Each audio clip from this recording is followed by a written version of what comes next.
Hello everyone, welcome to Division 10 or Week 10 Division 8 cast. Today we're going to cast USA against Chile.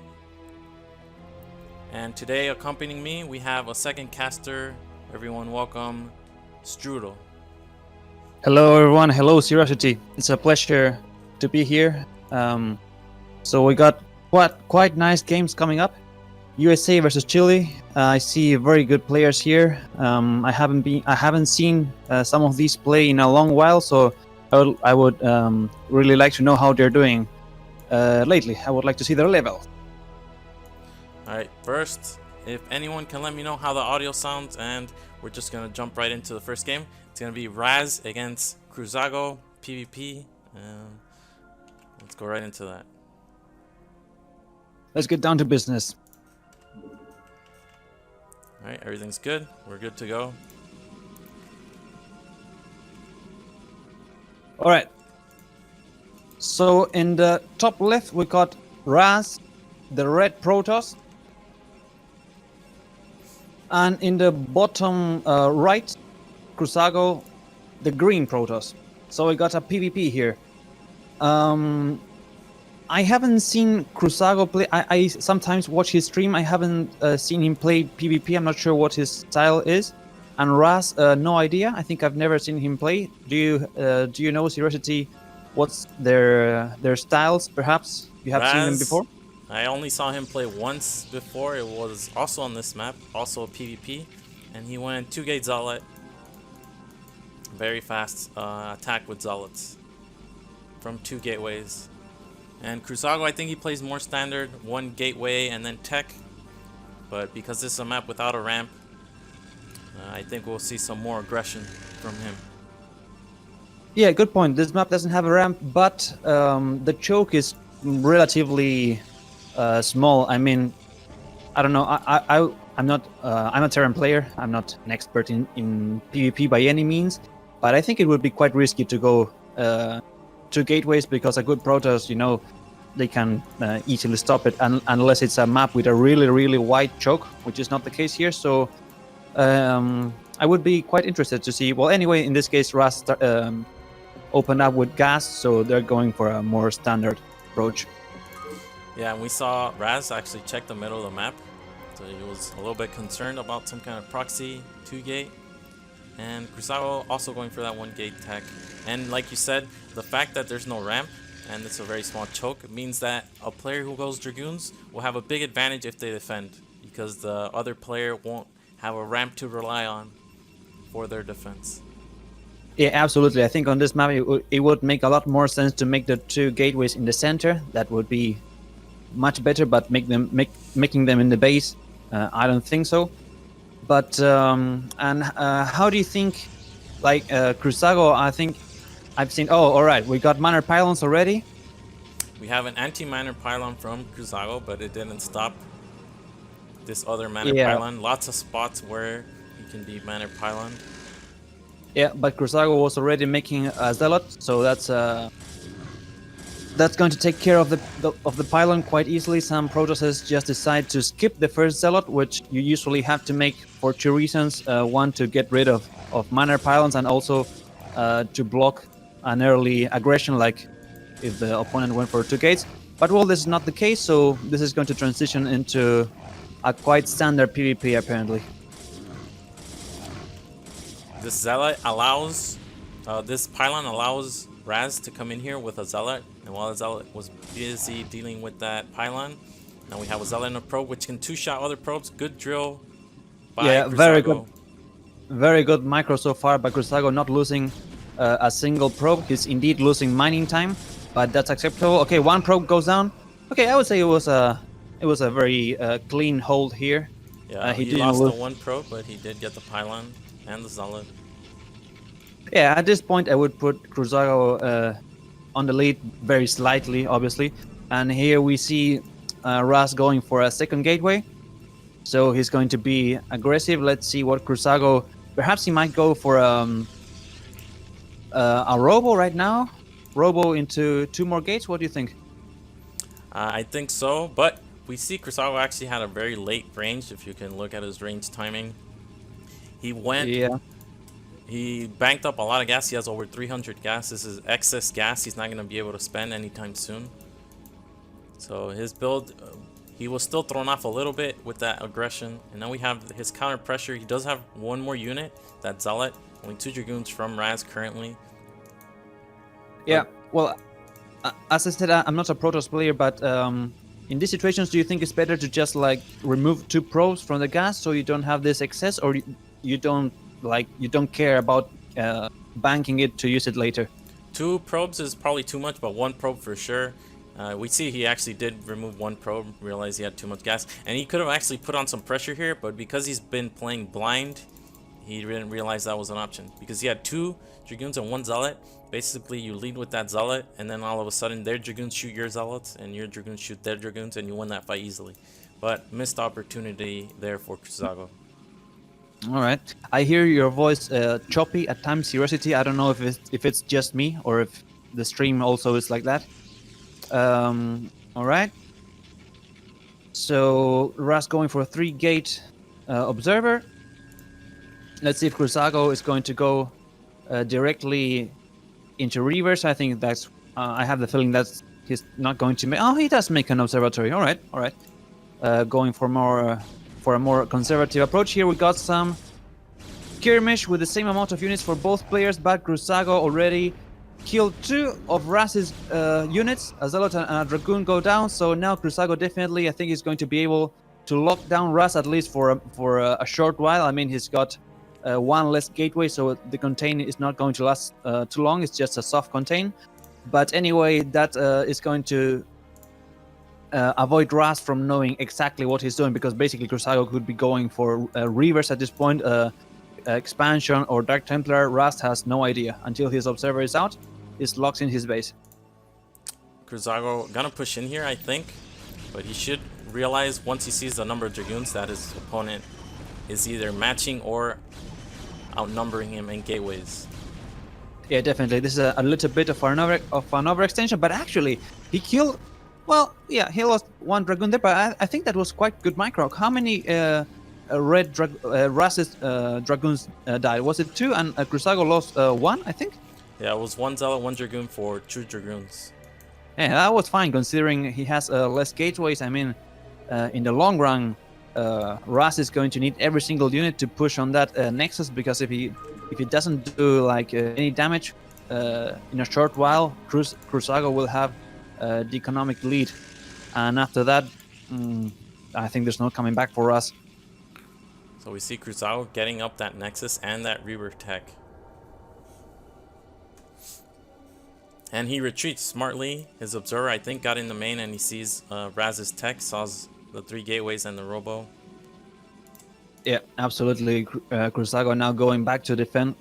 He might probably build a pylon in front of his Dragoons to mess up with the AI of the Dragoons from his opponent. All right, but so yeah, absolutely, he has to hold now. This build from Raz is actually very all-in. He's not going to be able to afford a Nexus anytime soon. It's pumping from 3 gateways and the Robo. Very expensive unit the Reaver is. Yeah, I don't think this is the best map for going for this aggressive build, because actually, like, the exit of the natural is not very wide, so you cannot fit a whole lot of units there. And if you do have a lot of units, like the ones that are in the bottom cannot fire. Whoa, what is this angle of engagement from Kurosawa? Should use the choke. Yeah, he got a bit greedy there. Well, that's a great opportunity. That could be a great opportunity for us to snipe that Reaver. It's very far forward. Yeah, but he's just like being super cautious. I think he's prepping. You can see he sees it with his observer. Ah, yeah. You're right. But still, I think he should just like poke in, kill the Reaver, and go back. Yeah, he has his own Reaver already. Is he making a shuttle behind this? No, it looks like a second Reaver. Really would like a shuttle to push on. If you have a shuttle against 2 Reavers, without a shuttle, you still have the advantage. You can pick up your Reaver and start microing.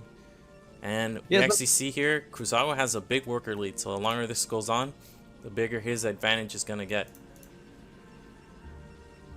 yeah, the thing is, if Ras gets in his 2 Reavers in the shuttle, he's gonna have a great advantage against Kurosaga's Reavers because, well, now he's going to have his shuttle in time, so basically both shuttles from both players are building at the exact same time, so at this point, Kurosaga definitely...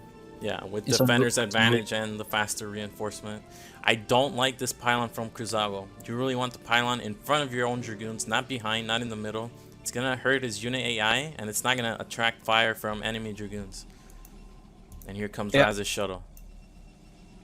Yeah, absolutely. Anyway, Kurosawa, he has more probes, he has a higher population. He just needs to wait, to hold, and to not lose any He's moving probes out. from... This is very risky.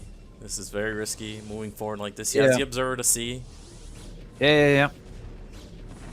His shuttle not Oh! moving.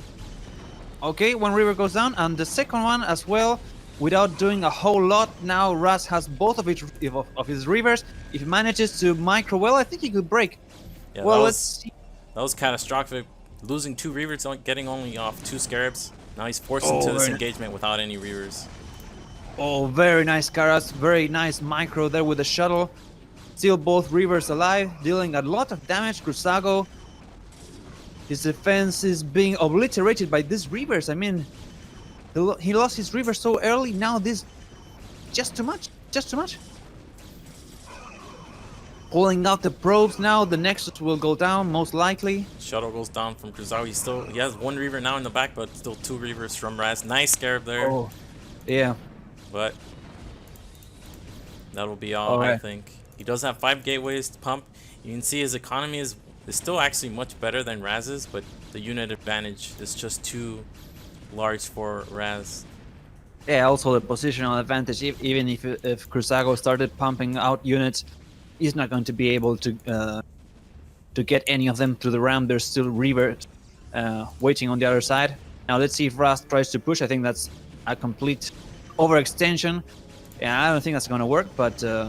he still has a shuttle, and still 2 Reavers left. He's pressing his luck a little bit. If he loses these Reavers and the shuttle, all of a sudden Kurosawa can come back and take his expansion. And if you can see the worker deficit, or the worker advantage is still in Kurosaga's favor.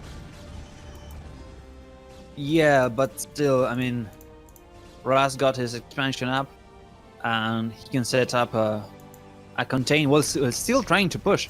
Yeah, now he has the reinforcing Dragoons, and Kurosaga's Dragoons are not, they're still in production. None are going to come out and help these 2. And his last Dragoons get picked off here. And you can see he has a ton of probes, but no army left. Raz has 3 more Dragoons rallied towards the front.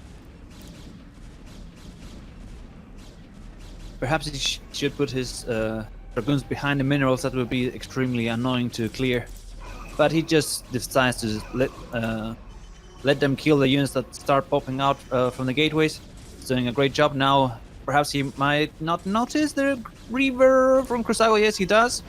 And it's going down. Very nice Scarab connection, but still Raz is all over the place, all over the gateway production from Kurosawa. And he's out. GG.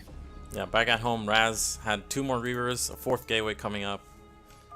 No way to hold. I'm quite impressed by that game. Kurosawa really, I think he... First of all, as you said, he should have put the pylon in front of his units, not behind, and he should have been like more cautious with his Reaver micro. A very nice game. Yeah, I think Kurosawa had a significant advantage until he lost his Reavers. Then the game was over the other way. Yep, yeah, absolutely. All right, we're going to go into the second set. It's going to be TVZ. All right. Striker versus Ultra on Polypoid. Hopefully we don't have any more issues with BattleNet. Yeah.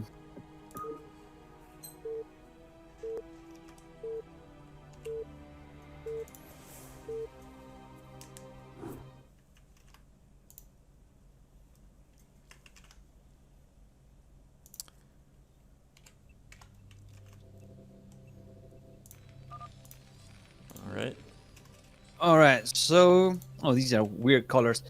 In the bottom left, we got the black Zerg striker, and in the bottom right, Ultra, the white. Let's call it white Terran. All right, Polypoid, I would say perhaps it slightly favors a Zerg in TVZ. I don't know. I mean, it depends on what Ultra is going to do. I don't remember what Ultra likes to do. Like if he likes to go mech or Marines. I've seen him play. He mixes it up. All right.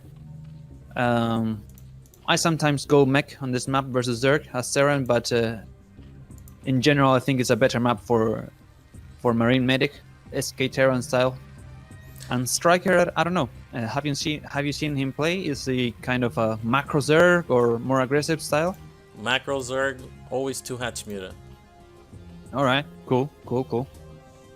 We see him sending Overlord to the bottom right spawn. He's gonna go to the closest natural. And Ultra, let's see. He's gonna make his first barracks. There it is. I like this positioning from Ultra.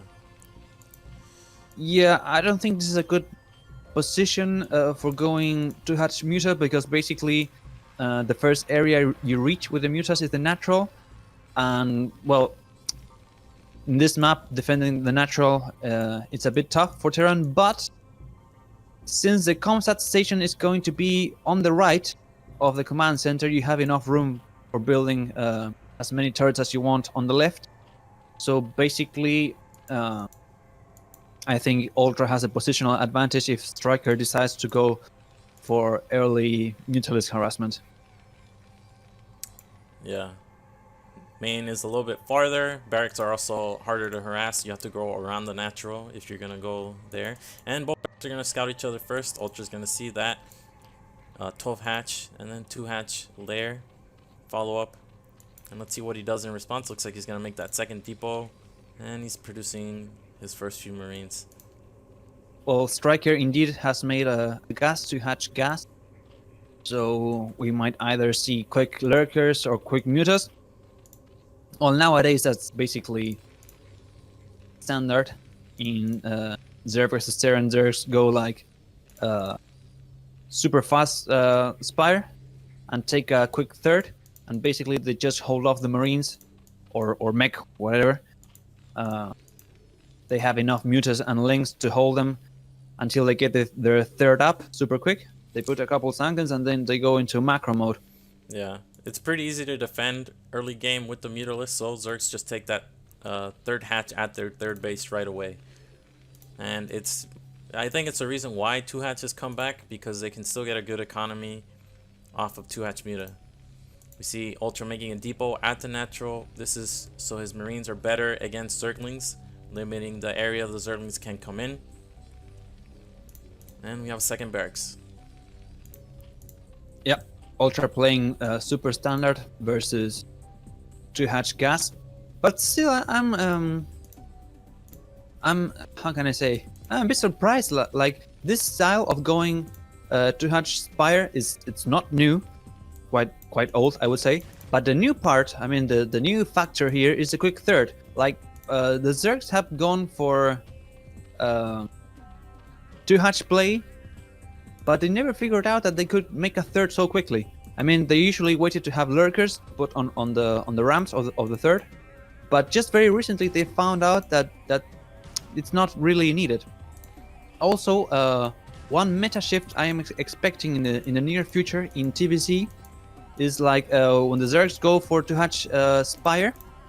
I'm expecting the +1 and 5 racks build to kick in.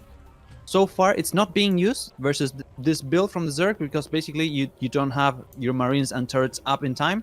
But what I've seen Light do is to make a wall in front of your natural, so basically you can defend your natural without making a bunker, and that gives you like a short window to have your turrets up in time and still go for 5 barracks +1. But anyway, in this case, Ultra is going for a super standard build, super standard counter versus 2 hatch mutas. Striker as well is going for the standard nowadays, as we were talking. 3 expansions right away. Yeah, one of the meta, or I guess it should be not a shift, but more like an optimization of 2-hatch meta, is that Zergs now don't take this second gas super fast. They saturate the mineral line at their natural first, and that gives them the extra minerals they need to get just more stuff out the 3rd hatch faster. And here we have Ultra with the early movement. It's going to be one control group of Marines and a couple of medics, and he's moving out. He has to be careful with this counter. You see he made 2 fire bats just in case.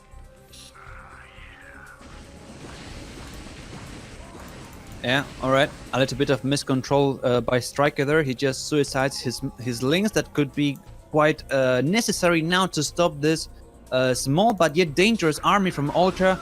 Okay, all now depends on the perfect micro of Striker's mutas. One muta goes down for 2 Marines. He has to engage this before he gets to the natural. Doesn't want to lose any drones. But these Marines don't have range. That's a key here. Yeah, you're absolutely right.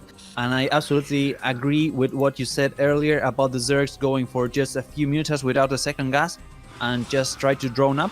But in this case, I don't think Striker has enough larva to do to make both drones and mutalists, because basically he suicided his links and now he's going to need as many mutas as he can get.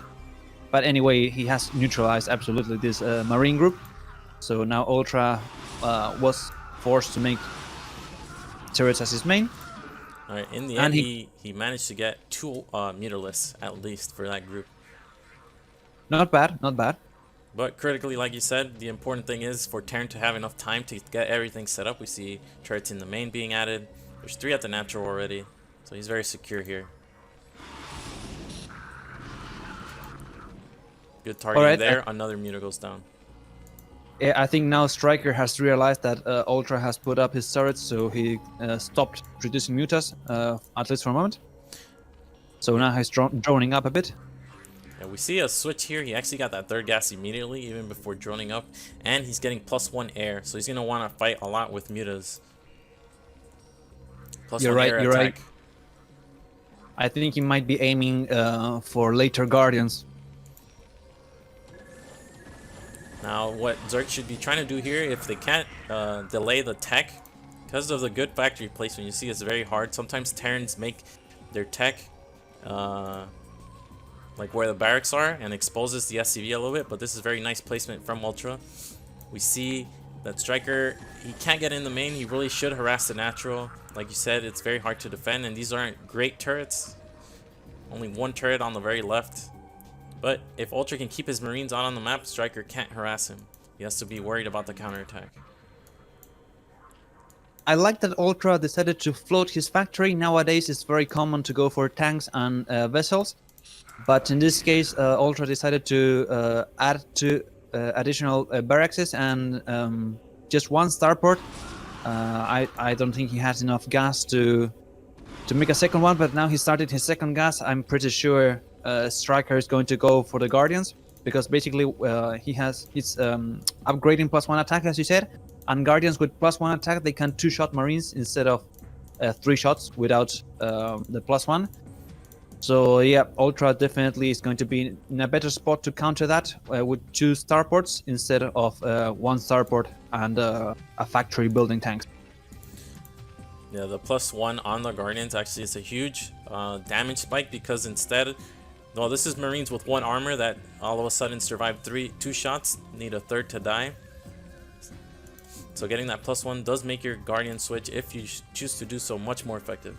And here we have Ultra actually maneuvering 2 groups of Marines. One went on the top side of the map, and now we have this one on the lower side. And he's trying to hit Striker while he's occupied elsewhere.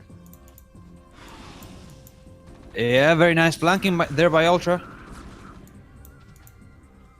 Now the mutas can probably defeat either group of Marines, but they can't be 2 places at once, and we have Ultra here abusing that fact. We have 1 lurker finish just in time for Striker.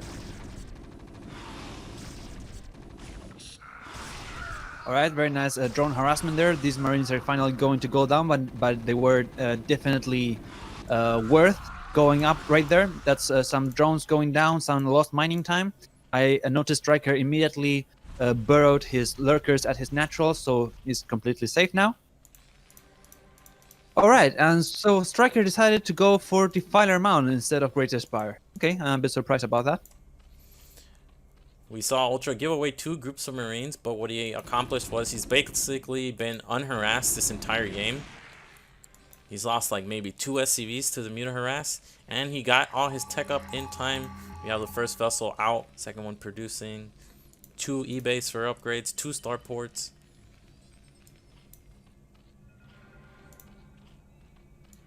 Yeah, Ultra's on 6 barracks now. In a while, we'll find out if he decides to make 1 or 2 more, or if he will go for an expansion. Apparently, he's going to make an expansion. He's moving his SCV. All right, yeah, he's aiming for a longer game. I think he realizes he's not going to have enough to break down the Zerg. But he's got his vessel out now. He's throwing irradiates. He's trying to find weak spots. He's forcing the Zerg to make Sunkens at the 3rd. So at this point, I would put Ultra slightly on the lead. Very, very slightly. But now it's all going to depend on how well Striker uses his Defilers. I want to mention a couple things. One, Ultra is getting Vessel Energy. And now, he didn't know this until last week's cast when he casted Raynor in a TVZ. Raynor, who was also against Striker, prioritized getting that Vessel Energy upgrade right after Irradiate. And Ultra was like, why would he get this? What does this do? He didn't realize that not only do you get extra energy, but your vessels actually spawn with more energy when they have that upgrade. So yeah, absolutely. That's super useful to have. If you don't have the upgrade, I think your vessels start off with 50 energy. Yeah. And with the upgrade, they start off with 67, which is super close to 75. I think it's 62 and a half. 62 and a half. Oh, 62. All right. I thought it was 67, but 62 would make. But it's still a huge difference. It's still a huge difference because. Yeah. All right, we have Ultra with the 1-on-1 upgrades. Let's look at Striker's upgrades. He has only 1 carapace, and he doesn't have the evolution chamber upgrading. So Ultra's gaining that upgrade lead, and Striker switching into Ultralist off of 3 gas. Also, one little detail to note, it's not like a huge deal, but interesting, is that that Ultra decided to go for 1 starport and then make his second gas and then make the second starport. The thing about this is that you have to trade. I mean, he decided that gave him more minerals to make extra barracks. But basically, if you make your second gas later, well, never mind. We have a drop here on Striker's base. He might do quite some damage because there's not a whole lot of units here to defend, but this Defiler doesn't have energy, so the Marines are running around the Zerg's base, but just a few are left, and the Mutas basically wiped them all out. Alright. And now Ultra's gonna pressure the front simultaneously. Unfortunately for Ultra, he had 2 dropships, and the one with medics died to Scourge.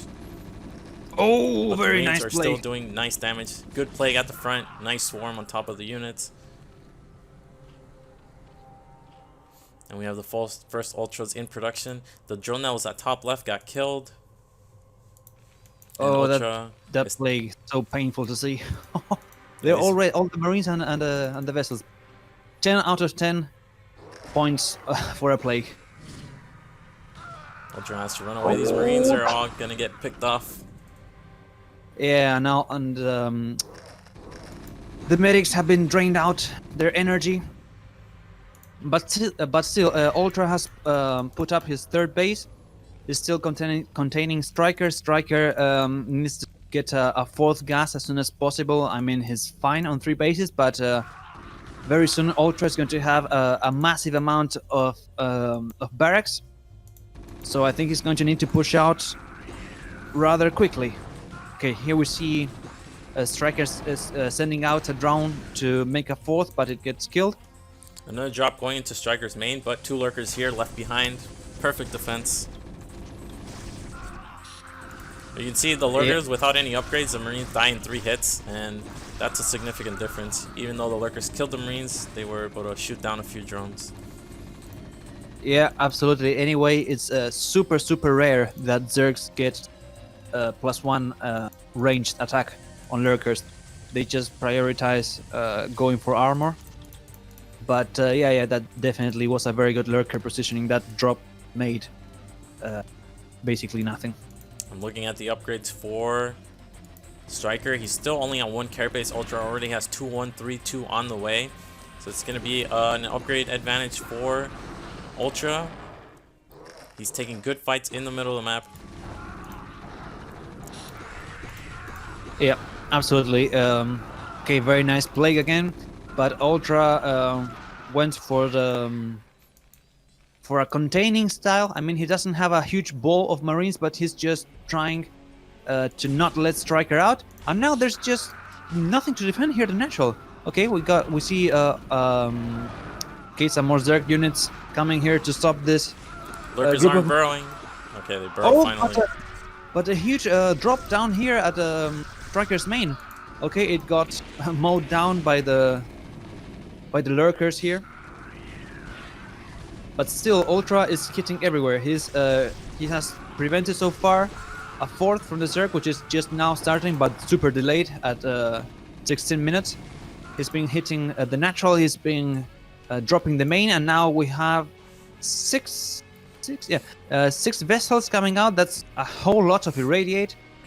And okay, we got very few units here at the natural, and there's a huge push coming from Ultra. I don't think Striker has anything to stop this. Yeah, we see he's had nice plagues, but none of the vessels have died, and these are super vessels with their extra energy spawning with an irradiate almost immediately. We have Striker moving on, no swarm here, only 1 Ultra, 1 Lurker.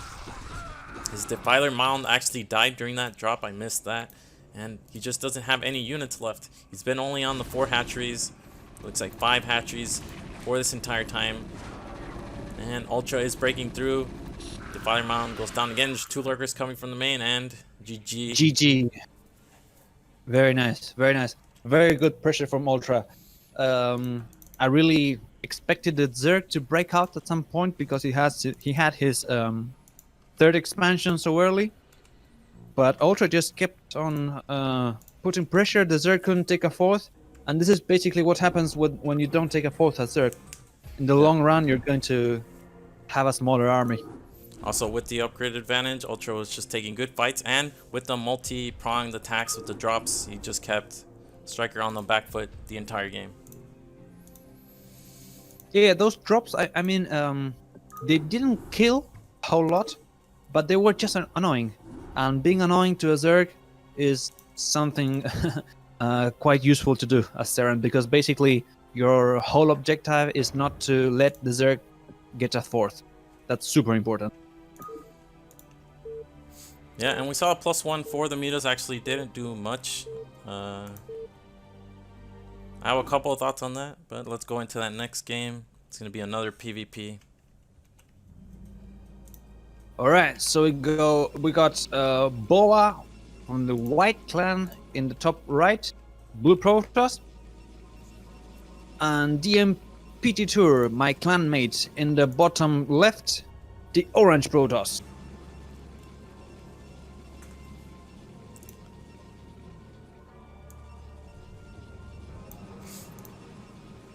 Alright, I haven't seen PT Tour play PvP.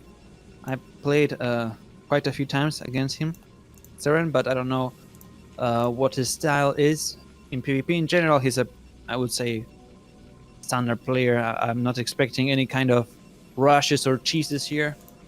And Boa, have you seen him play before, SeriOsity? Yeah, I saw him play against Boneth. He just went for standard 1 gate tech with a robo. It was also on this map, 2-player map. On this map, because it's PvP, I've also seen proxy gateways in the other player's main, but with the first pylon being made immediately here, not likely to see anything like that. See, Bo actually checked. See that probe pathing went to the left, checking if there's something in the corner of his base. Yeah, indeed. There's enough room to make proxies, and I have encountered proxies myself in the ladder on this map, but I mean, there's a small gap where you can build, but it's so close to the nexus that it's very easy to spot. So I wouldn't recommend it really. We have both probes crossing each other in the middle of the map, and both players actually doing the same build. One gate tech. Let's see what the follow-up is. Yeah, the thing in two-player maps is that basically you can scout your opponent super quickly because you know where he is, and that way you can tell super fast if they're going for some type of cheese or not. Alright, both players see one gate tech. Let's see if either opts to skip that Zealot. I think in this scenario it's actually pretty okay to skip the Zealot, but looks like Boa is gonna make his. And let's see PG Tour when he has enough minerals. Looks like his probe mining gas is being harassed. Yeah, the problem is at this point, if you don't make a Zealot, there's nothing like you can do if the opponent decides to make a manor pylon, except just counter microing with your own probes. But that means lost mining time. And here we do see both players microing with their probes to avoid manor pylons, which haven't happened. So I don't think they're going to happen anymore. We actually see PG Tour delayed his pylon. This might have just been a mistake while he was busy elsewhere, because now he can't make a Dragoon instantly. It's not going to matter. It's a 5-second difference on Dragoons. Yep, I noticed you're right on that. Okay, we'll see very shortly what these guys are going to do. At the moment, PG Tour doesn't know what Boa's doing because he doesn't have his scouting probe in his main. Yeah, So Boa has a small window to be sneaky and perhaps go Dark Templars. Right, probe try to get up. Unfortunate. And we have Boa's probe in the main. It's going to be huge. He's going to see the second gateway in production. This changes everything. Now he knows what PG Tour is up to. Realizes, okay, it's not going to be DT. Let's see what he decides to do in response. Looks like he's already got a Citadel on the way. So this is a nice response. Yeah, indeed. He ended up going for Dark Templars. And PG Tour going for Dark Templars as well with a cannon. So I think he's going for that build where you expand with cannons and also go for Dark Templars. Yeah, so he's using Boa's information against him. Boa scouted 2 gates, so now he's preparing a build that's good against 2 gate. But PG Tour is like, okay, I'm going to switch that up and go DT myself. Now his DT is actually going to be only a couple seconds later, but because he's getting Forge, I don't think Boa will get a Forge as fast. He's expecting Dragoons, not DTs. Let's see if he will have his own units or detection up in time. Yeah, this necessarily doesn't mean that Boa is going to die. I mean, he could block his ramp with his own DTs, and so he can survive until he gets Observer. But at this point, I would definitely put PG Tour on the lead, because he can both ban and also harass and even kill Boa with these Dark Templars. So let's see what Boa does, if he decides to get any kind of detection or expand. He's going to just straight away expand. All right, he's going to need some kind of detection, or just, I don't know, he's going to straight up die. Yeah, this is actually interesting from PG Tour though, because he's going for these cannons unnecessarily fast. Basically, you want to go for these cannons basically when your DT is based on their way to your opponent's base. If Boa were doing the same like he is, look at Boa's DT, it's going to finish roughly a handful of seconds faster. So he's actually getting these cannons before the Nexus, which is really hurting his build. You're right, but there's just one exception that I can think of where he does need his cannon super fast. In case Boa had a hidden gateway super close to PG Tour's natural, in that case, right now, PG Tour, if he didn't have those cannons up, he would be dead. Okay, so I'm interested in seeing how Boa doesn't die. He's following us up with extra gateways, no detection. He's still expecting that two gateway Dragoon pressure. He doesn't have any detection. DT is already basically at his base.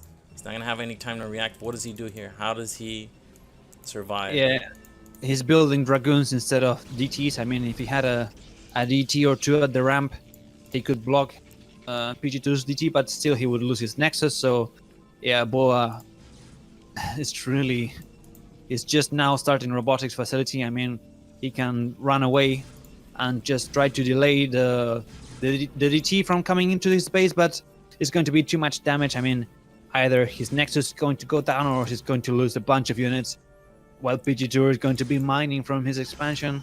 It is only one DT, so I think he will be able... Okay, look, he's trying to put his DT on the ramp to not allow PG2's DT to get in, but it's being blocked off currently. Yeah, it's quite funny to watch because actually PG2 should be able to get inside. Will he? Nice block. I think that's a complete block.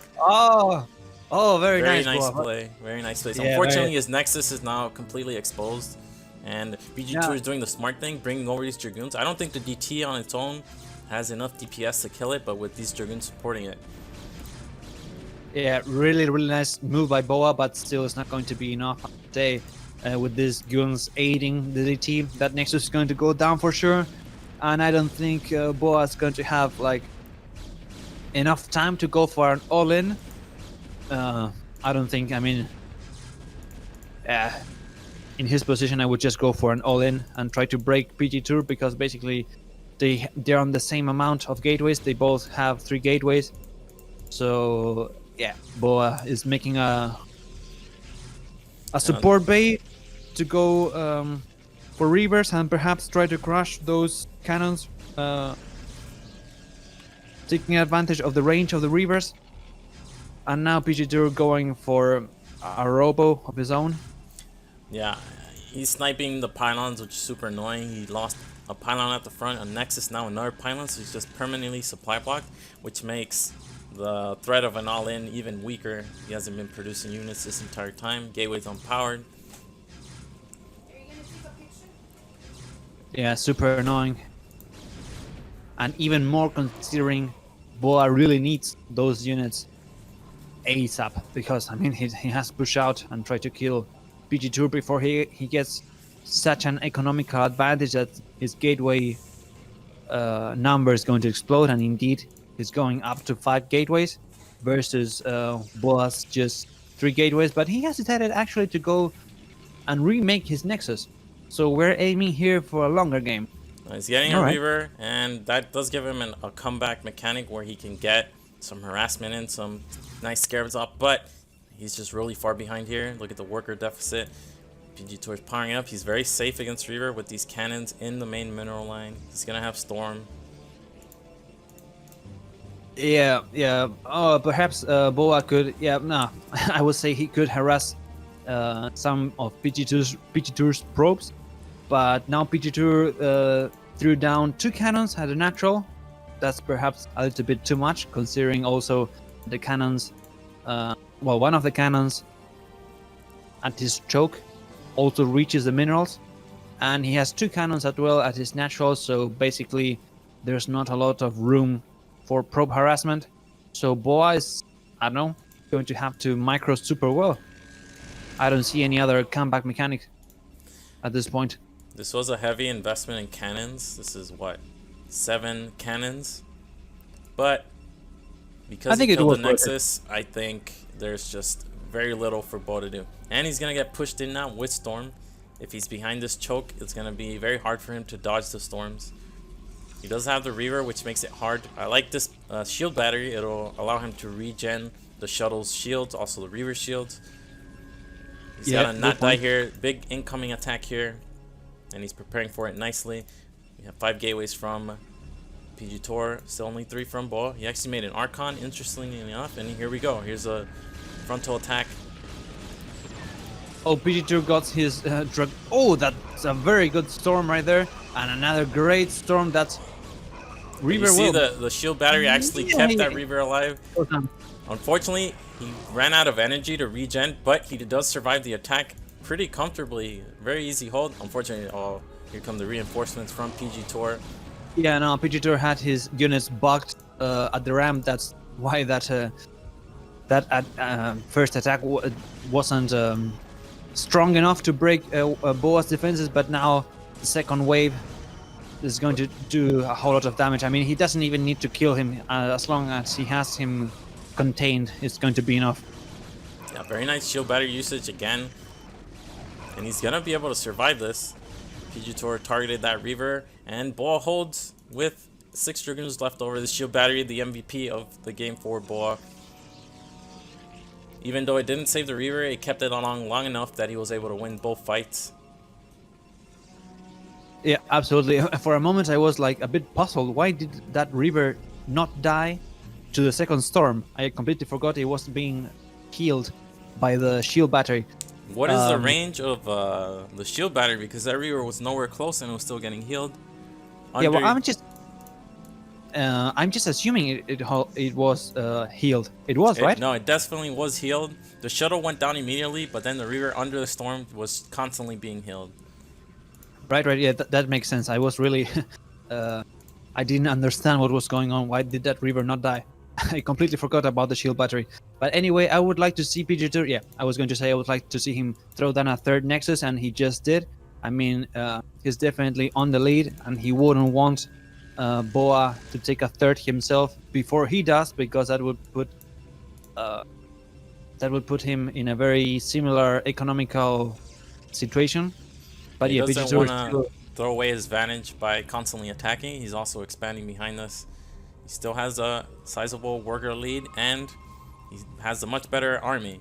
Even though Boa has Reavers, Storms are better against Reavers. We see Boa is being forced to retreat here. He has to be careful. There's also DT here, and he doesn't have detection, and the Reaver is being targeted. Very nice usage of the DT there by PG2. Also very nice Storms. Boa apparently is just going to get contained again at his natural. And unfortunately for Boa, we have a shuttle being rallied out, and looks like it's gonna go down. Oh, very nice Storm there. Super nice Storm. And now actually those two pylons are actually being more bothersome than useful for Boa in this situation. Oh, very good Storm on those probes. And we'll second... No. Second one was denied by the cannon. The high temper goes down. Looks like Boa is just barely gonna hold, and that that Storm did not connect with the pros. But now again, it seems like PG2 is breaking down the defenses. Did not expect that, but finally, you know, he's still killing units there at Boa's expansion. Yeah, PG2 also has +1 upgrade, Boa does not. And again, the Storm, basically in PvP, once the armies get large enough, you want splash damage, usually in the way of Storm or Reavers. And I think PG2 just had better Storm than Scarabs on top of everything else. So it's very hard for Boa to come back. And now he's behind in bases again, and he's just barely holding on. Yeah, Boa just threw down hidden expansion at 12 o'clock. And PG2 just scouted there, and he didn't see anything, and then Boa made it, I think. So I think he's gonna just pull it off. Yeah, PG2 are unaware, but I don't think it's gonna matter. He has more production, has more economy. Again, these Storms aren't that much effective now because Boa just doesn't have any units. Yeah. He's targeting the Archon with the Dragoons. And here comes a couple extra units. And I think this time, well, okay, actually we have a Reaver. He might be able to hold on a little bit longer. The shield battery permanently on low HP. Very nice use of the shield battery all game long. Even though this is going to be a loss for Boa, just showing how you can come back in the game. Very nice DT block at the ramp, and then very nice shield battery usage. Two good plays from Boa. Yeah, absolutely. I was quite impressed about that DT blocking the ramp. I mean, it looked funny because it was behind PG2's DT, so like you cannot get in front of a unit that's already in front of you, but he actually managed to do it. So very nice macro. Yeah, PG2 are just rounding across the map, and there's finally the GG, and that actually puts Chile up 2-1. All right. Heading into the 2v2. Cool. Looks like we have some Koreans in the chat. Hello, Caster Muse. Welcome. Caster Muse is also the Korean caster for BSL and RCG. All right, cool. All right, we're gonna go into the 2v2. It's gonna be on Python. It's one Yo, of boss, the... yo. Just say. All right.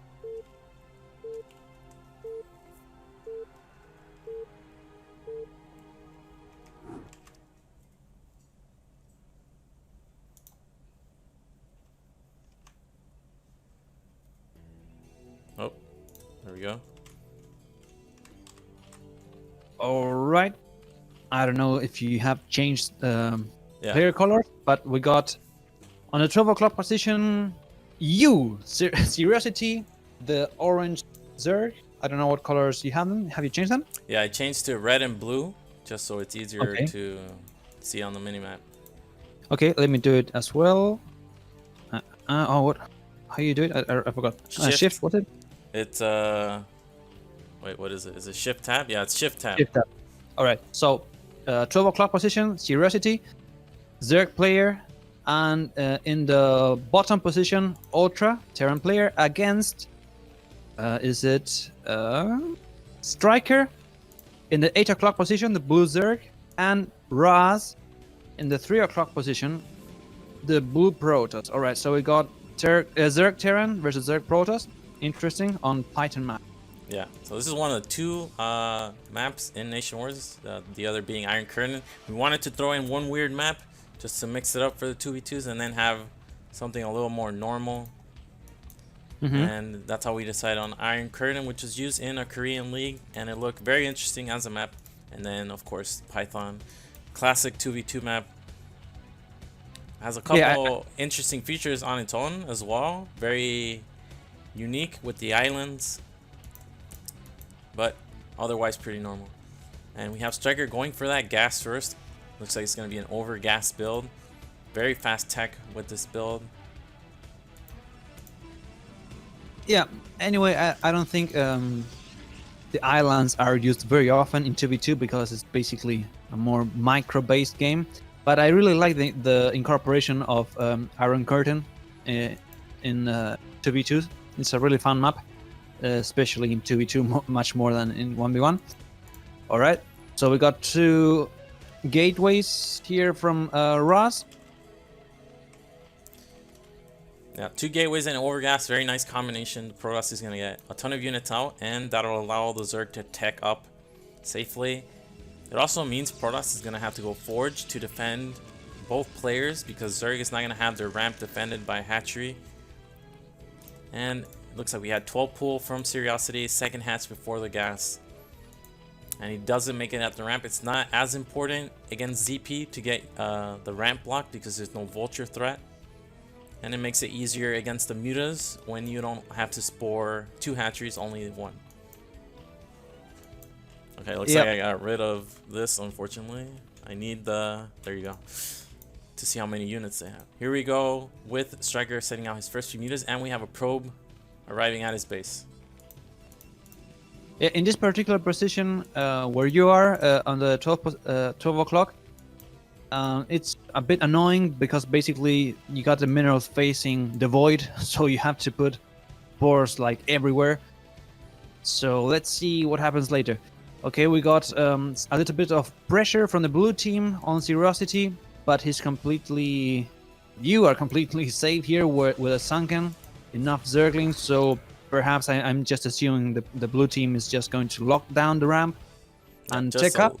A little bit of pressure here. Looks like they're actually full retreating, and one of these zealots is a little bit exposed here. Looks like a full surround on that zealot. Overlord seeing the cannons being made at Raz's ramp. Here is story. Seems like he intended simultaneous fast zergling and layer. Maybe no, that's quite standard. You make some links before you make the layer. Another zealot being trapped, and this is actually quite painful for Raz because now he has to block with probes. And the Spire, 4 strikers on the way, and SeriOsity no lair, very delayed lair, which is normal when you go for against ZP with the 12 pool. You want to get out on the map. There's a timing when Terran has medics because Terran can't be out on the map until they have medics basically, and that's when the ZT team is the strongest. So that's why we see The USA team preparing with cannons at both ramps. We have a pylon on the low ramp, on the low ground, and this means the striker is going to want to expand with the second hatchery. I think Raz is completely over defending his ramp. I mean, he's making 3 cannons. I think he should have just 1. But anyways, we have to keep in mind that Striker is super close to Ultra's main, and Ultra doesn't have any turrets at the moment, so he might struggle a little bit at his mineral line. Okay, a couple of things I should mention here. The spore placement for SeriOsity is a little bit questionable because where that sunken is where you want second spore. We got Lynx in Ultra's base. Yeah, nice counterattack from Striker.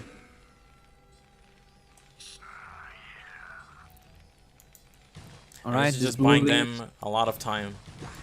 Yeah, this blue Lynx being super annoying.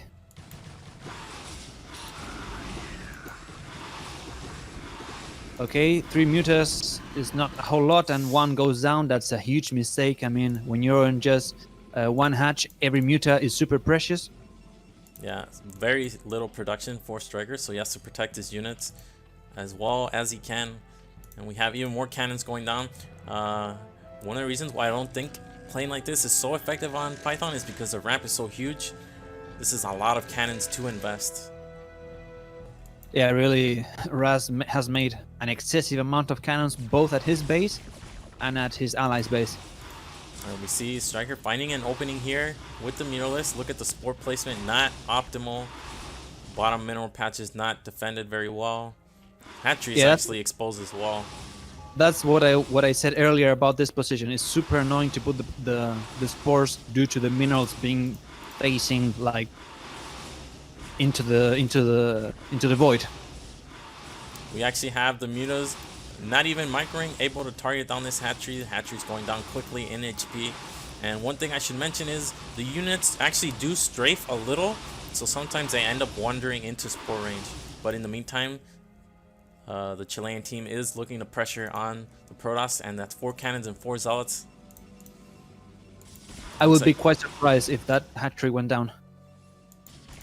Hatchery very low on health, 100 HP. Yeah, but those mutas are so bruised. Well, now with micro, oh, very nice. All right, the hatchery goes down. SeriOsity is trying to make a spore there, but unfortunately, not in time. 4 cannons at the that's an you don't even need zealots, I think, with 4 cannons defending there. But anyway, and even more being made at Striker's natural. All right, that's not going to be broken anytime soon. All right, SeriOsity actually has Overlord speed. This will help with the later DT switch, very standard. And it looks like they're gonna go into Raz's base. Zerglings eating the tank fire, or the fire from the cannons, so the Marines can target the cannons. Wow, I'm impressed. I'm really impressed. I mean, with 4 cannons, I thought it would be more than enough, but it seems like I was quite wrong. All right, one thing you should notice is the cannon placement is way too close to the low ground. If these cannons were 1 hex back, the Marines can't target them effectively. Yep, you're right about that. That was a big mistake by Raz to position them like that. And I mean, I shouldn't say big mistake because it's still very unlikely the Terran can stim 4 cannons, but the key is that the Lynx go first, they tank the fire, Marines can start targeting the cannons, and because of the positioning, you can get, I don't know, 6, 7, 8 Marines instead of just 2 or 3 hitting 1 cannon. And now we have Raz with 1 DT just barely able to hold, but he did lose a significant number of probes. Yeah, I'm genuinely impressed about that push. I mean, I was just like bragging that was impossible to break, and they just broke it. So yeah, very nice. As you said, now the Protoss is really bad, in a really bad economical state. He's not going to be able to aid his Zerg partner, not a whole lot. He doesn't even if he had a good amount of probes, he's just on 2 gateways. Yeah, now we have, every time SeriOsity sees the mutas on the other side of the map, he can pressure Raz. Raz losing even more probes. Looks like a high tempo is going to pop out here. And unfortunately going to get immediately picked off. Striker running across the map, but because they're cross position, look how hard it is for him to arrive here. Yeah, yeah. Another thing to notice is that Ultra is getting vessels, and that's really gonna nullify the Mutalisk. And Protoss hasn't been able to build up the next unit, which is basically you go Cannon, DT, and then you get High Templars and an expansion. Yeah, the Protoss has been completely nullified in this game. Basically, he made a bunch of cannons. And basically, the cannon costs as much as a gateway, so that's basically why he has only 2 gateways. And now his probes are being heavily harassed here by SeriOsity's Mutas. His cannon has gone down, and a bunch of probes are going down. An Archon is being made, but it's a long way still until it's done. Probe count has been significantly reduced. He's just on 9 probes, so basically the Protoss player Raz is out of the game. Yeah, Irradi about to finish for Ultra, and now we have SeriOsity as well with 11 Mutalisks and breaking again Protoss's ramp. Mutas for the Chilean team also have +1 carry base. And Striker arriving here, but now he's going to have to fight 2 versus 1, or 1 versus 2.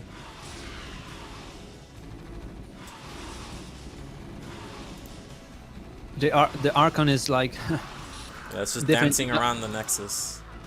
Yeah, it's got a pretty bad AI.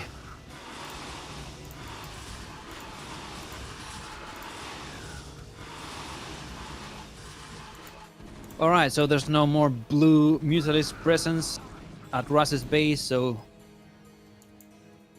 it's just going to get wiped out by these Marines. Yeah, Zerg for can't win 1v2 and 2v2. Sometimes Terran can do it, sometimes Protoss can do it, but it's very hard for Zerg to do it. And it's not like Striker's economy was booming from the get-go. He did play 1 hatch. Look how many cannons are at his base. 9 cannons. GG. And GG. Alright. Yeah, I mean, a Striker did like a very standard game, but the thing here is Raz overmade cannons, both at his natural and at his allies. Yeah, too many cannons that should have been gates. All right. Also, I think a moment there is that while Striker did kill a hatchery, that was a lot of time he spent there. And during that time, the other team just went straight across the map and were able to kill the Raz's ramp. I disagree there, because basically killing that hatch, not only, I mean, the fact of killing the hatch, but also it forced you to make extra force. And I think here it was Raz's fault just for not making enough gates. I think his Zerg ally Striker did fine. Alright, so coming up we got Raz Fiance. Oh, this is Tom Brown. I guess they're friends. Alright. So we got Raz Fiance, the yellow Zerg in the top left, and the brown Terran in the bottom left, Tosan. You got those colors, right? Yeah. Cool. Tausan, another DM member. I mean, I think the Chilean team is just a lot of DM members and me. We have a TVZ here, and Tom Brown, all I know from him is he plays very aggressively. But I've only seen him play ZVP. I don't know if ZVT is like that for him as well. Alright. I like how you said at the same time as it was written in the game. Don't know if that was coincidence. Yeah. And here we go. We have the Chilean team 1 win away from winning the week, which would actually be a big upset. USA is currently 2nd place in Division A. Chile is 7th. Alright. And for Division A, this is actually the penultimate week. There's only 1 more week left in the regular season, after which the top 6 teams go into the playoffs. Alright, cool. Okay, let's see what direction Tosan decides to scout. Will he go top? He's going to the middle. Or no, he's going. Is he I going to actually the middle? don't Oh, know how Terran scout. I know in Protoss you scout yeah, clockwise, not I tell counterclockwise. you, it depends on where the ramp is. Basically, here, Raz scouted in the standard direction, let's call it. So what you do as Terran on this map is you scout in the same direction of the ramp. So basically, Tosan scouted in the right direction, and now since he didn't see the Zerg in the top, Oh, and sorry, the in the Overlord. bottom right, And he doesn't he see the didn't. Overlord, right? Right, he didn't see the Overlord, he didn't see the hatchery, so he knows that the Zerg is in the top left. But that only works when the Zerg sends his Overlord to in the standard direction, because if he had sent the Overlord, the first Overlord, to the bottom, then this Yeah, that doesn't makes work. sense. That makes sense. So it's not 100% like accurate. It works most of the time. That's like on Circuit Breaker where you scout 3 and 9 for the Overlord. That sometimes works. It looks like we have Tom Brown actually go for, I think this is what, 12 pool? I'm not really sure actually. I missed the Yep. openings. Yeah, he has 12 drones. So yeah, 12 pool. And here we have 4 links, only 4 links. So this seems like an overreaction with the 4 SCVs. It's not like it's a 9 pool. He is over respecting the threat of the early links. He also has 2 SCVs on the map. He double scouted. So this is a ton of minerals that are being lost here by Tauson. Yeah. Yeah, you're absolutely right. But this was speed first, which is very important to scout. And it's going to delay Zerg's tech quite a bit. One thing, well, I don't know if this is legitimate, but I've seen Zergs get burrow in this position where Terran is up their ramp, and then burrow at the natural, so that command center can't land. That's a thing, but personally, I think it's not worth doing. At least versus Marines. Perhaps it could work versus mech, but in this situation, anyway, he's going for a lair. Oh, no, never mind. He's actually going for burrow. I didn't notice. He is going for burrow, but it's going to be quite late actually. And it looks like he canceled speed. Is that correct? These Zerglings don't have speed. Yeah, they're very slow lings. He canceled speed. Interesting. And now burrow is a very fast research, but you have to go for it immediately if you're going to deny the natural. He's just gonna use it for scouting. He's gonna have a few links burrowed around the map to scout, but really, if you're going for 12 pull, you're gonna have a very small amount of drones. So I think you should spend every single mineral and gas into. Okay, this could happen. We have a link behind the mineral line. Burrow is done. Is he gonna do it? He could do it. He could definitely do it. Nothing. Okay, he's not gonna do it. Oh, he's doing it. He's doing it. He's doing it. Oh no. It's not a huge deal. I mean, you can just land the CC a little bit to the left. All right, but say he had 3 lings here. What happens? You just make some. Oh, this is actually painful. I would have actually landed it above the link, not to the left. I feel like this hurts more. And we're gonna have a scan soon, but that's a wasted scan, and he still doesn't know what Zerg is doing behind this. It's 2-hatch Muta, but he has no way to confirm that quite yet. And here we have a drone going to take that 3rd base, like is normal, with 2-hatch Muta.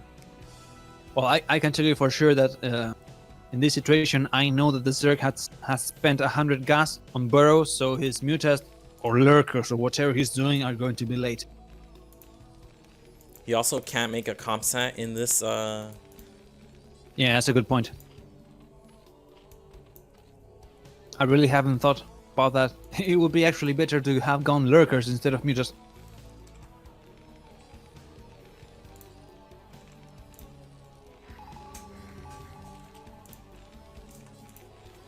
Alright. Now the Totem, yeah, he scanned the spire, and the Zerg is going for +1 armor, so he's aiming for a longer game. When you go for +1 attack, you're just trying to finish off the Terran with pure mutas, but when you go for armor, you're just trying to contain him for a long time until you get a 3rd and transition into lurkers or ultras, whatever. So we're gonna have the turrets finish, and these will provide detection against the Zergling. There, it's finally killed. But this is still very annoying. This is a lot of actions 2 lift, land the Commancer while keeping your SCVs from blocking. So all in all, I think this was very worth. The mutas haven't been able to do much, but they are harassing. Now this depot is a little bit exposed. Well, I really disagree because basically if you go for 12 pull, you're playing with a really low amount of drones, and even you're getting further back if you start with Burrow instead of going for straight mutas. So I would put Tosan definitely in a better position, not just economically, but he has a bunch of units out on the map. Okay, nice stim there. He has to be careful to not overstim. Let's look at the energy on these medics. Looks like one already doesn't have. Oh, that was a huge shot from the mutas, getting 2 Marines. Very nice micro from Tom Brown so far. Yeah, Tosan just missed microed a little bit, but it's good to have your Zerglings at the front because basically you're forcing the Zerg to make Sunkens. He did make a gas at his third, so he doesn't care a whole lot about the group of Marines there. He just knows that he can just contain him with pure mutas, putting a Zergling there, borrowed out natural. One thing to mention is that Tauson actually went 4 racks, and he doesn't have any subsequent tech. No factories quite yet. He's been kept occupied by these mutas, dealing with the harass. He's still only on racks, no factory tech, and we have the hive almost complete for Tom Brown. Yeah, I think Tosan, let's say he overreacted a little bit. He has a lot of turrets that could have been an extra barracks or perhaps a factory. But anyway, 4 barracks is quite a good number to have early on. And let's see. Oh no, he's still making more turrets. I think that's way too much. That's going to put him too far behind. Yeah, he's getting crushed here. Another thing we notice is that the mutas have +1 carapace. The Marines don't have +1 attack, and it's not even being researched. So this is the mutas are actually a lot more powerful than they are normally. Normally the Terran has +1 against no upgrade. And the command center at the natural was never actually lifted, just distance mining somewhat. He did lift it, but I think he didn't. Well, did he not lift it? He might have lifted it, but not lifted it enough. It still looks like it's a little bit. Yeah, I remember now. He did lift it, but he didn't put it close enough. So this is 11 mutas with +1 carapace, very powerful. And the greatest spire is on the way. It's gonna finish before the factory even. As you said earlier, it's a huge deal that the Terran has not started +1. He has probably forgotten because he definitely has enough minerals and gas to research it. But it's going to be a huge deal. I mean, if Ras went for Ultras later on, I mean, Marines do nothing versus Ultras if they're not upgraded since early in the game. But here we see the Guardian Cocoons out. And Ras knows that these Marines are out. He saw them with the borrowed Zergling there. Easily cleans them up. Now, it's gonna work because he's super ahead, but normally there's also a follow-up with Hydralisk. So you go for Guardians, and then Hydra's to defend from the Wraiths. But because he's so far ahead in tech, these starports aren't even done. It's just pure Guardian Muta and +1 carapace. Guardians all of a sudden have 3 carapace total. Marines only do 6 damage. This is gonna be a massacre. Yeah, these Guardians are just gonna wreck the expansion here of Tosan. And even with the Link support, they're going to bring down those turrets even faster. Full retreat from Tauson, only adding starports. But the Wraiths, while they're good against Guardians, there's enough mutas here to defend the Guardians easily. I think these Zerglings have crack, but they don't have speed, so very unique. Yeah. Also keep in mind that the mutas and the Guardians have +1 armor, and these Marines are on 0 attack. So yeah, GG, it's just basically no matter how many Marines you have, you just cannot beat Guardians that are +1 armor. Very nice pressure from Tom Brown, and that'll mean it's 3-2, and we're going on to the next match. All right. Oh, someone's asking what's the difference? Best of 7, best of 1. Each match is a best of 1, but the entire team has to win a best of 7, so they have to get to 4 victories.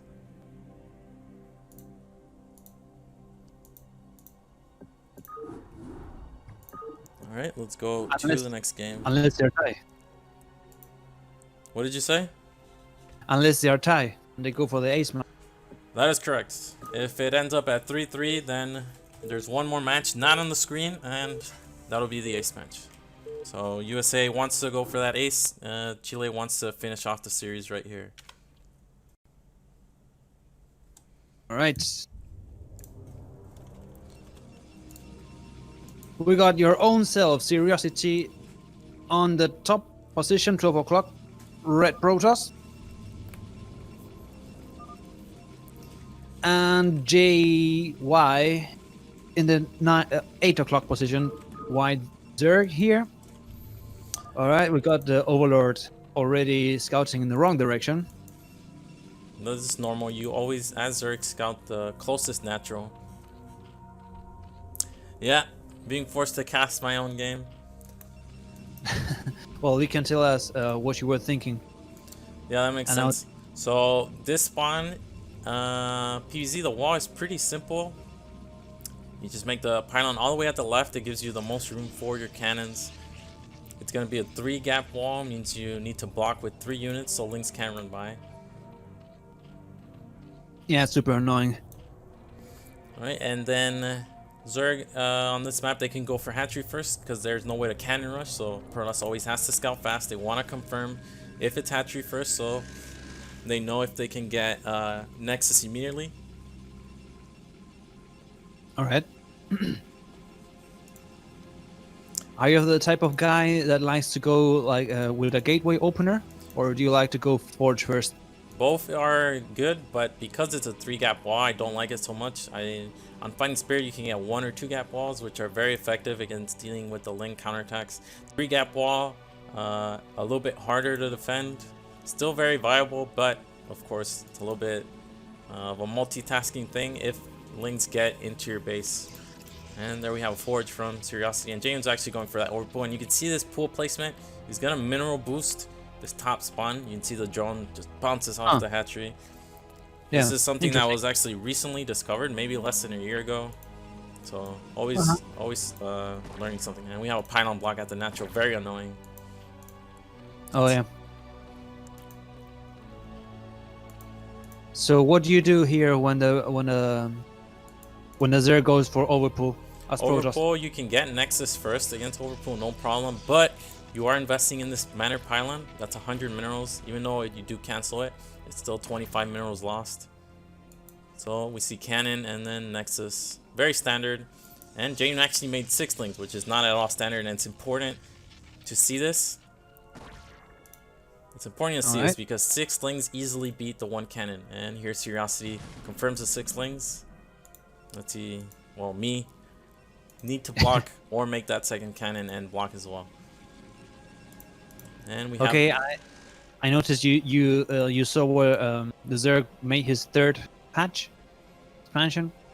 Yeah, so that's pretty good for Protoss because it's close to Protoss, makes it easier to attack, and it's not above a ramp. And here we have Jaden trying to come in. Nice block from SeriOsity. Look at the Ling AI, they get bugged out, trying to run in, but the cannon is also placed well. This is very important. You want your cannon to cover the wall and also somewhat to run by. And this is just a nice cannon for it. Very nice. Very nice. You didn't lose any probes. Super good. Very nice. So big. Okay, now this is where I think the game... I don't want to spoil the game, but I think this is actually a very important moment. Look at this cybernetics core placement from SeriOsity. You can just tell us what you were thinking at this point. This build from Protoss is very important that you get this cannon up, right? But then because you made your Nexus so fast, you don't need the second pylon in your main, so you have nowhere to place your core when your gate finishes. So you have to make it at your natural. But this positioning is not very good. It should be hugging the Nexus all the way up. This positioning is actually getting in the way of not only units, but also cannons. Yeah, right. But still, Well, this but is here, very good for Protoss. 6 lings were died, basically nothing done. And here's where I changed my mind. I wanted to go for Speedlot, not Stargate. But I changed my mind. I canceled +1, the Overlord was in my main, and I get a Stargate. And Speedlot is pretty risky if you don't know what they're doing, but if you predict they go Hydra and you go Speedlot, Protoss is like 80% advantage there. Still, question: wouldn't you think that the Zerg is aiming for going for a 3-hatch Hydra bust, considering that his third is like way too close to your base? not so much. I only think he would go 3-hatch Hydra because he's already behind. But this third positioning, I think he just made it. And if he was going to go 3-hatch Hydra, sure, it's fine because it's a faster rally, but it doesn't really affect the following up because Zerg can still take a 4th base pretty easily, and they can defend their 4 bases pretty easily if it were to get to that point. Now we have the Zealot here being positioned, very annoying, but here we go. There's a scout of the 3-hatch Hydra. Yeah. Okay, I see you're hiding the next Zealot. I'm Yeah. not sure if the Overlord saw it. So we even have a 3rd Zealot on the map, and now Protoss wants to get cannons up, and if they can snipe this forward Overlord, that's actually huge. It gives them the opportunity to go DT, and even with just the 1 DT, they can defend. And Jayon behind us just making Hydras, getting range, speed is already done. 3 cannons. And the Zealots, while they're not doing much, they are buying time for the Corsair to harass this Overlord out of the way. And if you can see, Jayon does not have any other detection anywhere near SeriOsity's base. Second gateway being made. Still only 3 cannons. This Corsair does have to wrap around. Zerg at this point can transition into more drones or more Hydras. And it's very important for Protoss to see that. Alright.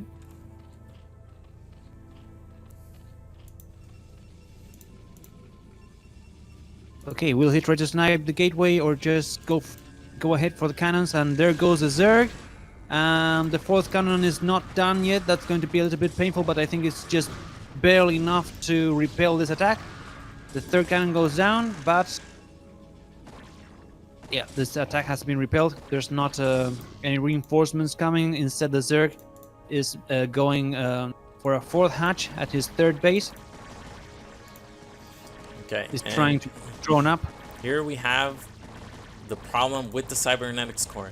Where would cannons be added, right? Where that cybernetics core is, because if you make them forward like this, they get picked off too easily.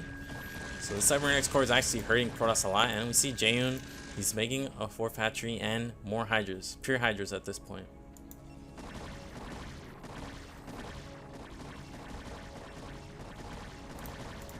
Gateway getting killed. And here comes the Hydra rally. Oh. It's about 14 Hydras.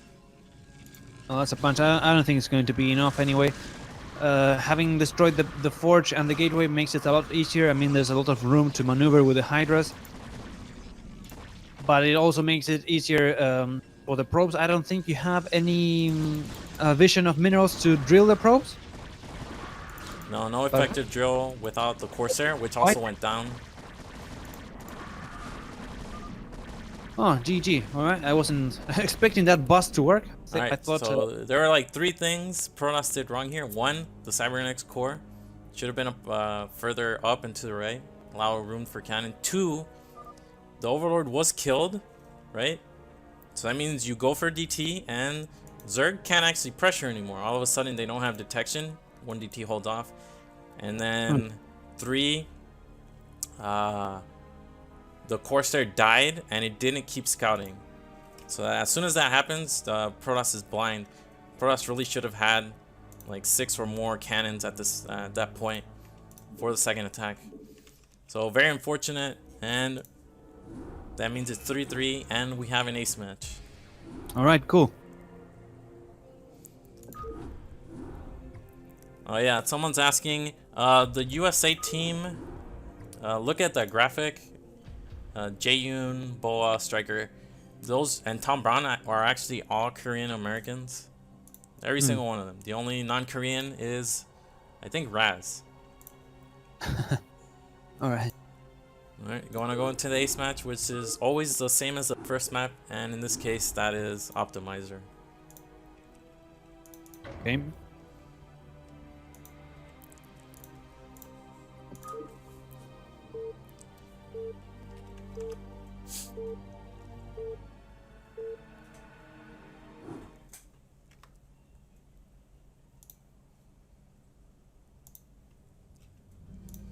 All right, so we got the final match, the ace match between USA and Chile. We got Boa in the top right position, the white Protoss.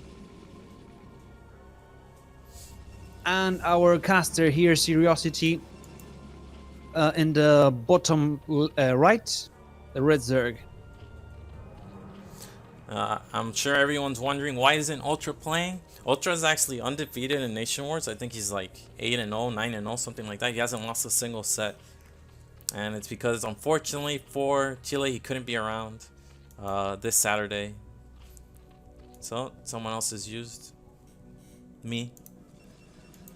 All right. Is there any use for the second gas here for a Zerg in a CVP, or like you just ignore it?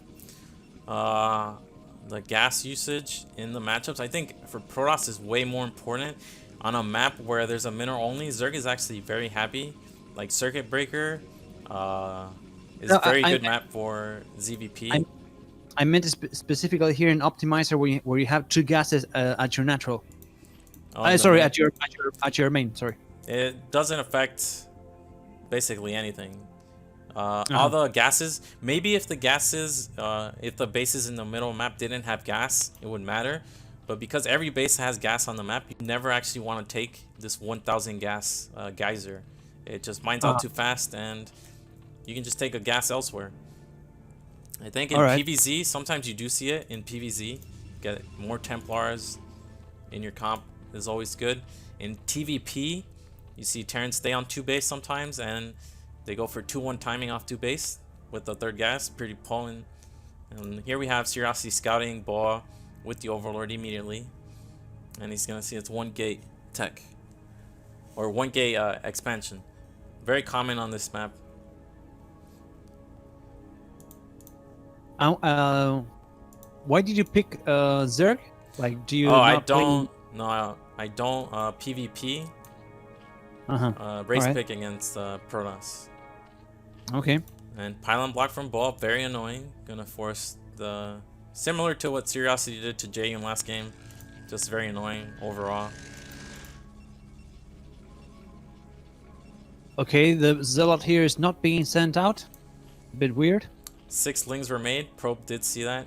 Against 6 lings, you don't want to attack with the Zealot. You just want to keep it back. You want to keep it outside of the vision of the Overlord, so Zerg doesn't know where you're up to. And there we go. Now with 2 lings, with 2 Zealots, he can make the Nexus. You can see he's not producing from the gateway. And the pylon is finally being taken down.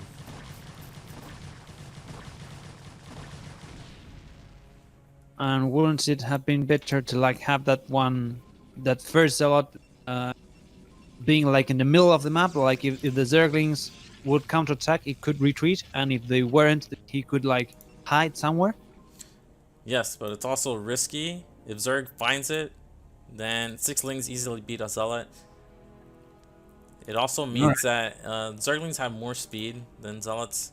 How far would he go out, basically? But it looks like Boa is just going to play defensively. We see another Zealot being made, the wall is being complete. He's just content to stay back. And Zerg is actually pretty happy with this. They don't have to make any more lings. One of the key responses here from Zerg is just to go for mass hatcheries. So they'll mine enough gas for speed, then pull off and get hatcheries. Well, it looks like SeriOsity's getting that speed, but he's still mining gas. And this is a big trade-off because you don't have that much economy when you make these early lings. All right. And what about well, considering here you're not in cross positions. Is there any usage of that passage like between both lanes in CVP, or is that like barely used strategically? I don't think it's used that often in this matchup, as much as like TVP or any matchup with Terran, because Terran can siege from that low ground. Yep. Alright, there we have the third hatchery from SeriOsity. We have a lair actually after speed. And Boa is getting a cybernetics core and his second gas.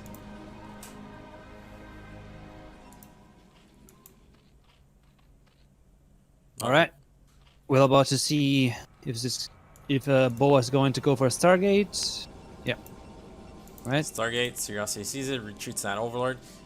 And we see SeriOsity is actually getting a Hydra Den before the lair is even complete. This is interesting. It's not going to be 3-hatch Spire. It's going to be something else.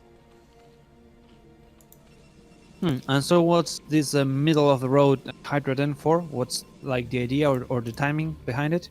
Well, if you can see, Zerg is researching both Hydra upgrades and Overlord speed. Huh. So the idea is to pressure the front, force cannons, and then drop. Oh, nice, nice.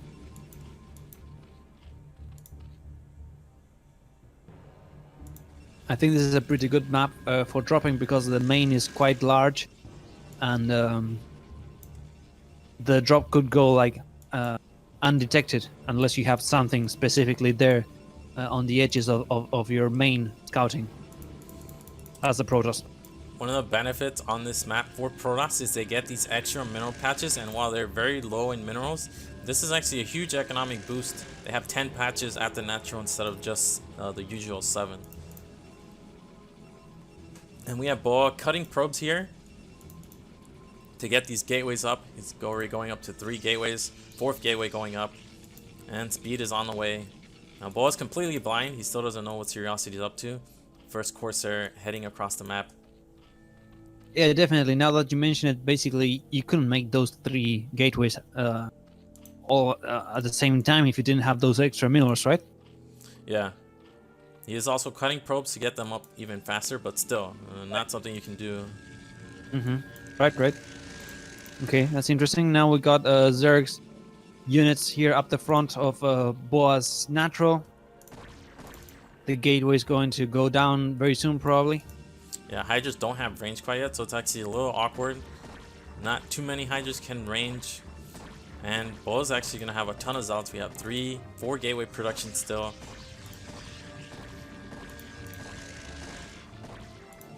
Yeah, Boa here deciding to just stay on the 4 cannons, not building any extras because with this amount of zealots, basically you don't need any more.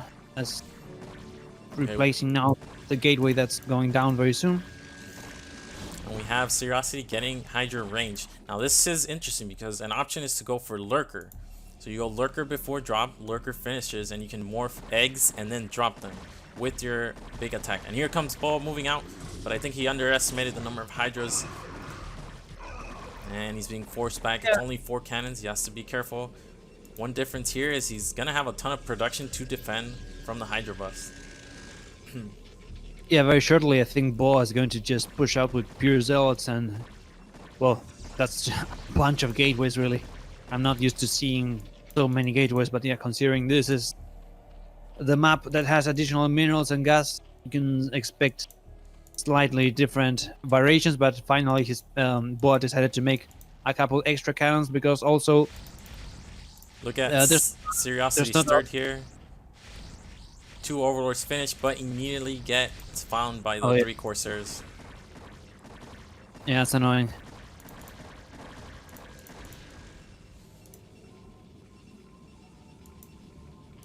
And we have Boa again with the 3 Corsairs harassing another Overlord, keeping the SeriOsity supply block. Drop is about to complete, so is Lurker. And the Corsairs are slightly out of position. And here we go. Let's see how many Overlords actually get loaded up. Looks like about 5 Lurkers. Unfortunately, the Lings don't get brought. And the Corsairs are still harassing. And here we go. Okay, Boa reacting super slowly, so that will allow the Zerg units to drop in a very good position right behind. Oh, very nice egg. Very nice eggs. Right there blocking the passage between the gateways to the Hydras, but still, this is a very high amount of Zealots being aided by the probes here.